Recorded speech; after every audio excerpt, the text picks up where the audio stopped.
Les vraies voix Sud Radio, 17h-19h, Judith Belair, Frédéric Brindel. Ils sont prêts.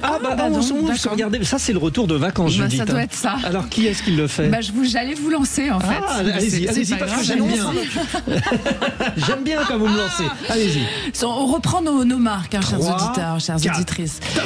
Les vraies voix de Sud Radio sont toujours avec vous. Il est 17h33 sur Sud Radio et on vous rappelle nos éditorialistes du jour, Frédéric Brindel. Raphaël Rémy Leleu est avec nous, conseillère de Paris, écologiste et co-autrice de Beyoncé est-elle féministe. Et puis Michael Sherman, président de l'association Engagement France Solidarité et conseiller municipal à Charenton-le-Pont. 17h33, c'est le grand débat du jour. Ah voilà. Les vraies voix Sud Radio, le grand débat du jour. Les relations se crispent entre Paris et Washington, pas comme entre vous et moi. Ah bah non, Frédéric nous ça va Brindel. bien, moi je suis vraiment content. Le Quai d'Orsay a convoqué ce lundi l'ambassadeur américain Charles Kushner après ses propos dans une lettre ouverte au président Macron et publiée dans le Wall Street Journal où le diplomate dénonce ce qu'il estime être un manque d'action de la France face à la montée de l'antisémitisme depuis le 7 octobre 2023. Des accusations fermement rejetées par Paris qui rappellent que la lutte contre les actes antisémites fait l'objet d'une mobilisation totale. Le ministère des Affaires étrangères, souligne que les déclarations de l'ambassadeur constituent une entorse à la Convention de Vienne qui interdit à un représentant étranger de s'immiscer dans les affaires intérieures d'un État. Il est reçu en ce moment même. Il est un nouveau dans le poste d'ambassadeur en France. Il est arrivé au mois de juillet, il n'a pas encore les codes, mais dans une lettre écrite au chef de l'État, l'ambassadeur, beau-père d'Ivanka Trump, la fille de qui vous savez, fustige ces déclarations qui vilipendent Israël et des gestes comme la reconnaissance d'un État palestinien qui encourage les extrémistes. Effectivement, la pression est mise sur Emmanuel Macron et donc nous vous mettons la pression, vous les auditeurs. Soyez gentils de répondre à la petite consultation antisémitisme. L'ambassadeur des États-Unis a-t-il raison de faire la leçon à la France? Vous dites oui pour l'instant, mais je vais vous dire le chiffre précisément parce que ça a évolué.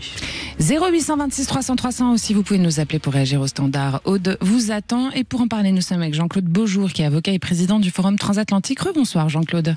Bonsoir. Alors Jean-Claude, vous avez commencé à nous expliquer juste avant la coupure que selon vous, c'était une grosse erreur finalement cette lettre en direct à notre président. Absolument. J'ai dit que cette lettre est inopportune, mais préalablement, je voudrais préciser que la qualité de père du gendre de Donald Trump n'a rien à voir avec le lien familier. Pour moi, est sans importance dans cette affaire, puisque l'ambassadeur a remis ses lettres de créance, donc il est parfaitement habilité à représenter son gouvernement. Donc pour moi, c'est pas le débat. Le débat de fond est le suivant, c'est que le courrier effectivement remet en cause la politique française étrangère.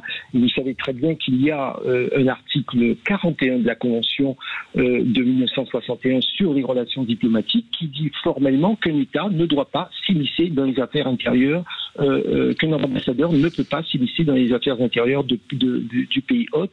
Donc ce courrier, de ce point de vue, est effectivement une entorse à la Convention sur les relations diplomatiques. Sur le fond de l'affaire elle-même, c'est vrai qu'en plus, alors on peut, et ça c'est mon deuxième préalable, il peut y avoir des accords politiques entre pays partenaires. Mais pour moi, il est important que deux pays qui en plus sont membres permanents du Conseil de sécurité des Nations Unies respectent le droit international. Et puis, sur l'opportunité, en tout cas sur la question de fond, on ne peut pas dire que la France ne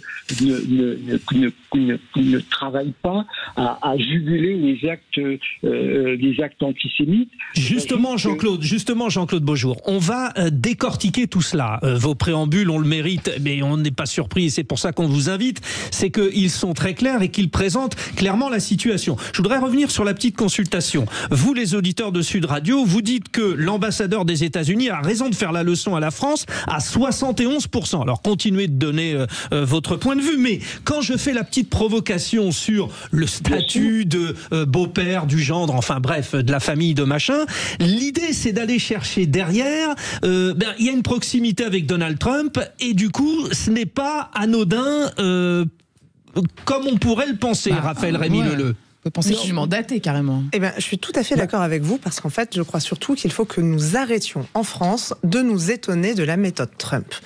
Il fait ce qu'il annonce qu'il allait faire. Et rappelez-vous, il y a quelques mois, ça ne concernait pas la France, mais ça concernait l'Allemagne. Et on avait Elon Musk qui allait faire des meetings avec l'AfD, le parti néo-nazi qui se présente aux élections en Allemagne, contre le gouvernement en place en Allemagne. Et c'est totalement délirant du point de vue diplomatique qu'un ministre, en fait, il avait un rang de ministre d'importance, se permettent de faire ce genre de choses. Et quand on parle des relations familiales du côté Kushner et Trump, je pense que c'est important parce que ça nous dit aussi tout de même la dérive du pouvoir Trump qui est vraiment en train d'assumer d'être une plutocratie avec de vraies dérives autoritaires. Et on est légitimement inquiet du renversement d'alliance qui a été annoncé il y a quelques mois et qu'on retrouve là encore quand ils se mettent à faire de l'ingérence vis-à-vis de l'Union européenne et vis-à-vis de la France.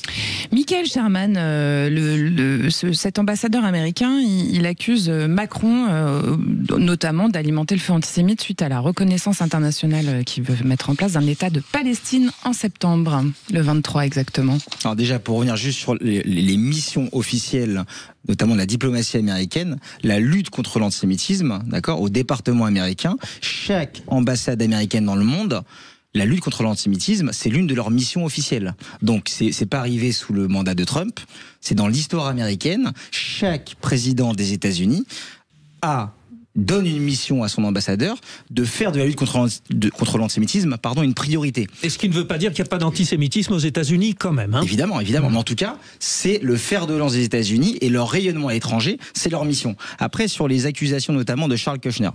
Charles Kushner, il a été désigné par le président Trump.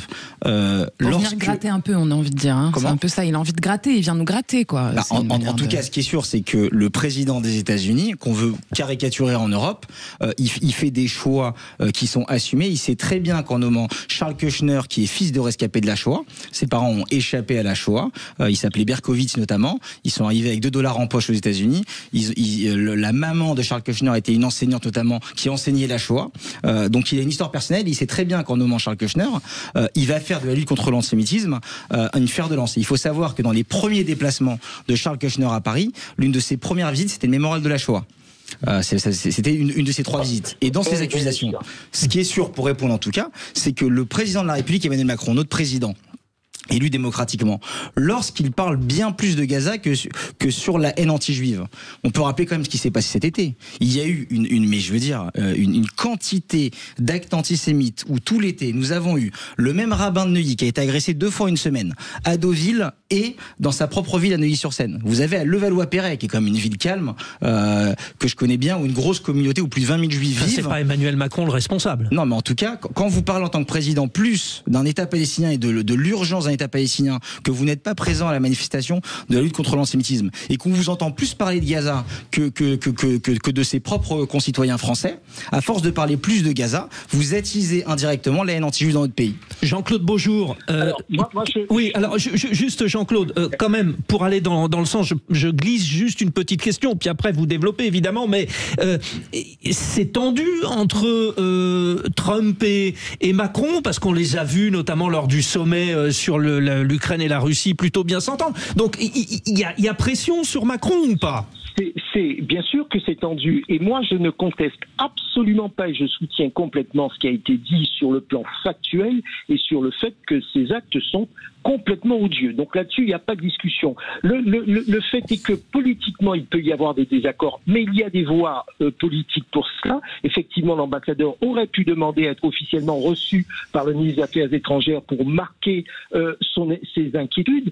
Mais si vous voulez, si on ne respecte plus, et pour moi c'est vraiment important, justement, si nous ne respectons pas nos engagements internationaux, et vous avez dit la méthode Trump, mais c'est pas parce que c'est la méthode Trump qu'on ne peut pas respecter les accords que nous avons signés. Sinon, à partir du moment où on ne respecte plus ces accords, eh bien, ça sert à rien de dire qu'on fait des textes, qu'on vote des lois, y compris au plan interne. Donc attention, ce n'est pas sur le fait de désaccords politiques, et je peux entendre le désaccord, je l'entends. Vous voyez, je dis même, j'entends ce désaccord politique, et moi je suis respectueux de la position, en tout cas, de la politique américaine. C'est la souveraineté américaine qui s'exprime. En revanche, ces désaccords doivent s'exprimer. Il y a des voies politiques pour cela, et le fait d'avoir pris une position qui est publiée dans les formes, c'est contraire au principe de non-ingérence. Voilà, c'est ce que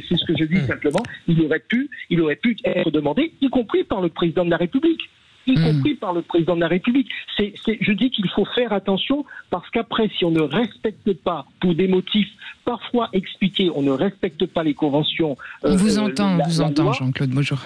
Si on ne respecte pas, à ce moment-là, on ne respecte plus rien. C'est là où je dis qu'il faut faire attention. 0826 300 300, vous le savez, vous pouvez réagir à ce que vous entendez à cette antenne. Nous sommes toujours avec notre auditeur Pierre. Pierre, vous êtes avec nous ?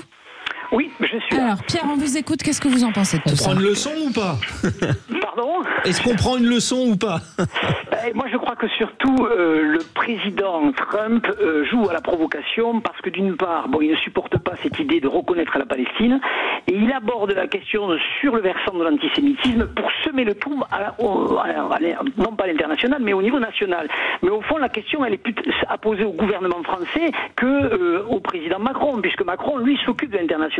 Moi, je crois qu'on n'a jamais été contre les Israéliens, bien au contraire, on les a toujours soutenus. Maintenant, que fait-on de la Palestine ? Est-ce qu'on doit tous les gazer, entre guillemets ? Il faut quand même Pierre, si vous voulez, à un moment donné, il y a des positions à avoir. Vous êtes un peu extrême dans votre prise de parole, si je puis me permettre.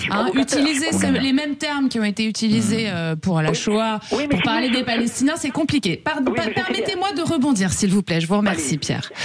Quand on écoute Pierre, Raphaël Rémy-Leleu, on se dit que effectivement, je pense que la majorité des gens sont pour reconnaître un État palestinien. Maintenant, il faut savoir dans quelles conditions et qui on va avoir en face dans le gouvernement palestinien en question. Si c'est le Hamas, ça pose quand même un sérieux problème, non ? Bien sûr, ça pose un problème, mais la position historique de la France est celle qui, à mon sens, honore notre diplomatie, c'est celle d'une solution à deux États. Ce qui est détestable dans la situation qu'on a aujourd'hui, et qui, je trouve, était très bien exposé par Jean-Claude Beaujour, c'est que on assiste à une brutalisation de ce qui devrait être normalement notre filet de sécurité internationale. Si on ne peut plus compter sur la diplomatie pour créer du dialogue et pour trouver des solutions à une guerre qui est une guerre de massacre depuis des décennies maintenant, on s'apprête juste à avoir un nouveau siècle de souffrance devant nous. Et donc, cette manière qu'a Trump d'instrumentaliser les souffrances de tous côtés, c'est extrêmement dangereux parce qu'en plus, ça nous prive des voies de dialogue.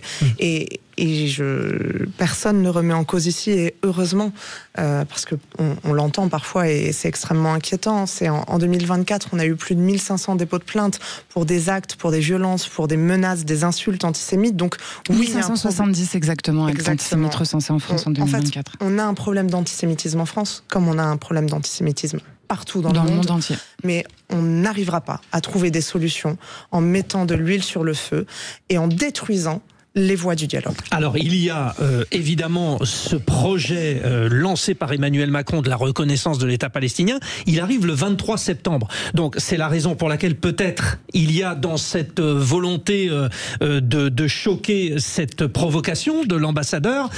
Mais il y a aussi cette question de temporalité. Le 23 septembre prochain, c'est peut-être pas forcément le moment. C'est ça qui pose question aussi. Et c'est pas n'importe quel jour Michael aussi. Sherman. En plus, c'est pas n'importe quel jour par rapport à Israël. C'est le nouvel an juif, en plus. Voilà. Exactement. Ouais. Vous m'avez coupé le... Je vous ai enlevé votre élan, pardonnez-moi, Michael. Mais de toute façon, c'est ce qu'on dit, c'est juste factuel. Juste pour revenir, les États-Unis d'Amérique ont toujours été des vigies et des lanceurs d'alerte.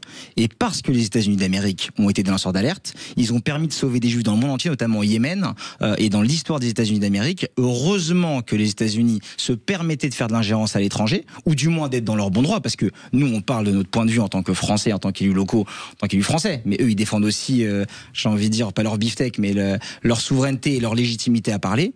Et heureusement que Charles Kushner, et vous savez, moi je suis une famille de rescapés de la Shoah, heureusement qu'il y avait des personnes et des personnalités publiques qui avaient une autorité, qui n'étaient pas corruptibles ou qui avaient une liberté de parole, notamment Zew Jabotinsky à l'époque, ou des lanceurs d'alerte qui en Pologne avaient prévenu aux Juifs de quitter dans les années 30 la Pologne, parce que des faits graves constituaient la nécessité, la légitimité de lancer l'alerte, parce que vous savez que dans notre pays, nous avons quand même connu depuis DJ LMC, Sébastien Selam, Mireille Knoll, Ilan Halimi, Sarah Halimi, l'hypercachère, d'accord. Il y a eu une succession de faits, l'école aux Aratora de Toulouse.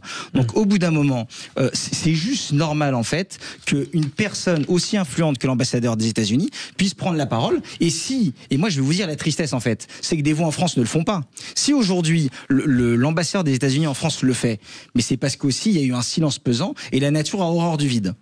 Raphaël Rémy-Leleu. Oui, si vous me permettez un rebond, Mickaël, c'est en fait, je suis d'accord avec vous sur le fait que l'indignation et la lutte pour les droits humains, l'ensemble des droits humains doit être universel et qu'en plus nous avons une responsabilité universelle vis-à-vis de l'antisémitisme qui a gangréné l'ensemble des sociétés et de l'ensemble des relations diplomatiques depuis bien trop longtemps. Mais personne n'est dupe que cette sortie n'est pas uniquement celle d'une défense des droits humains par les États-Unis qui veulent avoir cette position dans le monde, puisque au contraire les États-Unis sous Trump sont un peu dans une position de repli vis-à-vis de leurs interventions, mais que ce qui est bien en jeu, c'est la pression sur Macron concernant la reconnaissance de l'État de Palestine. Et qui plus est ce 23 septembre, ce qu'on vient de rappeler, c'est quand même fou. Enfin, il y a 365 jours. C'est l'ONU qui appelle à la reconnaissance le 23 septembre et qui intègre le Canada, qui intègre l'Australie, etc. Et en fait, ça aurait dû être fait précédemment quand il y avait la possibilité encore d'une négociation, d'un cessez-le-feu, de la libération des otages. Et en fait, on est sur des décalages diplomatiques de négociation qui mettent des milliers de personnes en danger. Juste pour revenir sur le 7 octobre, il y a toujours des otages dont des morts. Ça fait 690 jours qu'il y a des otages. Ces otages, ils ont été kidnappés à Simchat Torah, un Shabbat, l'un des jours les plus saints du judaïsme, qui commémore la fête du don de la Torah. Et en choisissant ce jour, qui est quelque part une insulte au peuple juif de reconnaissance d'un État, où il y a toujours des otages et qui sont des militants de la paix, qui ont été séquestrés, qu'ils sont toujours parce que juifs, et il y avait d'ailleurs notamment des non-juifs qui l'étaient, mais qui étaient imaginés comme juifs ou complices de l'État juif, et aujourd'hui c'est juste le calendrier qui est inacceptable, et en plus sans interlocuteur. Celui qui a trouvé cette idée du 23 septembre, pardonnez-moi, mais c'est quelqu'un à l'ONU. Voilà. On ne sait pas qui, mais en tout cas c'est la date. C'est la date de la reconnaissance internationale par l'ONU de l'État palestinien.